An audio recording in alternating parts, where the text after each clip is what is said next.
Assalamualaikum warahmatullahi wabarakatuh. Pada kesempatan yang berbahagia ini kita akan belajar mata pelajaran Al-Quran Hadis untuk kelas 7 Madrasah Tsanawiyah.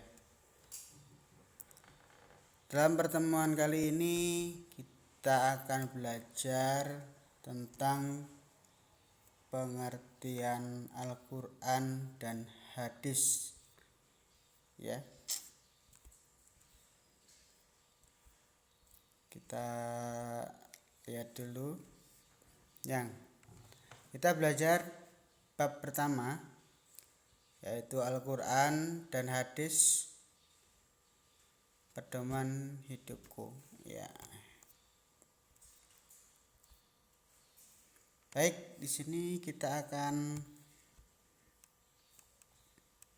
saya bacakan. Al-Quran berfungsi sebagai sumber utama ajaran Islam dan pedoman hidup umat Islam karena ia adalah wahyu Allah Subhanahu wa Ta'ala yang ditulis sesuai lafal dan maksudnya langsung dari Allah Subhanahu wa Ta'ala, yang diterima langsung oleh Rasulullah Shallallahu Alaihi Wasallam. Sedangkan hadis berfungsi sebagai sumber utama kedua setelah Al-Quran, karena ia juga merupakan wahyu Allah Subhanahu wa Ta'ala yang maknanya dari Allah Subhanahu wa Ta'ala, sedangkan lafalnya dari Rasulullah Shallallahu Alaihi Wasallam.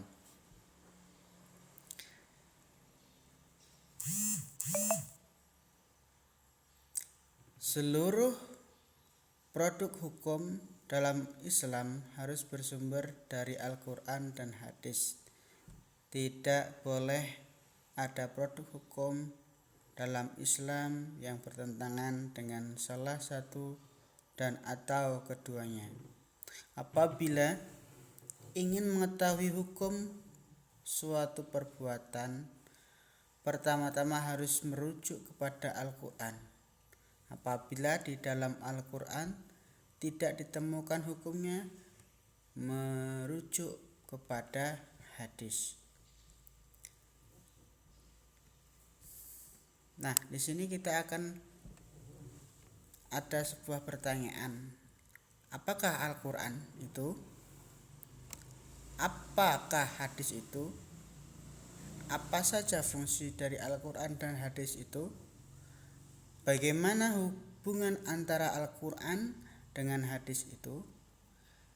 Bagaimana cara memfungsikan Al-Quran dan hadis itu dalam kehidupan sehari-hari? Berbagai pertanyaan tersebut akan dibahas pada bagian ini. Bagian yang pertama, yang A, itu Al-Quran. Kita harus tahu itu Al-Quran apa, ya. Pengertian Al-Quran menurut cendekiawan Muslim Quraisy Shihab, kata Al-Quran berasal dari kata kerja qara'a yang berarti membaca, dan kata dasarnya adalah Quran yang berarti bacaan. Huruf alif pada Quran lanjut Quran Quraisy Shihab mengandung arti kesempurnaan. Jika kalau ada tambahan Al-Quran, alif, ya, itu akan memiliki arti kesempurnaan. Dengan demikian, Al-Quran adalah bacaan yang sempurna. Tidak hanya sempurna akan keduanya, namun juga redaksi serta petunjuknya. Ya.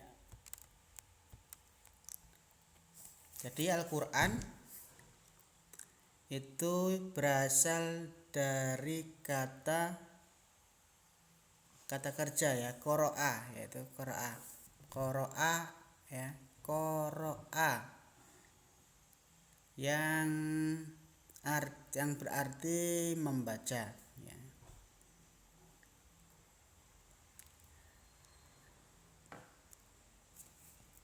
Kalau sedangkan Quran yang berarti bacaan.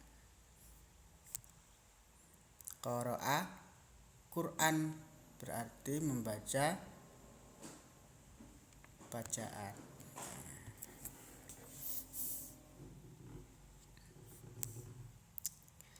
Baik, sampai di sini sudah paham apa belum? Nah, Al-Quran itu adalah wahyu Allah Subhanahu wa Ta'ala yang disampaikan melalui malaikat Jibril kepada Nabi Muhammad atau Rasulullah Sallallahu Alaihi Wasallam ya. Sedangkan hadis itu adalah apa hadis? Hadis merupakan perkataan Rasulullah Sallallahu Alaihi Wasallam, sedangkan maknanya dari Allah Subhanahu Wa Taala. Ya. Kali ini bagian pertama bab 1 kita bahas tentang Al-Quran. Jika ada pertanyaan atau kurang jelas silakan komen ya. Terima kasih, saya akhiri. Assalamualaikum warahmatullahi wabarakatuh.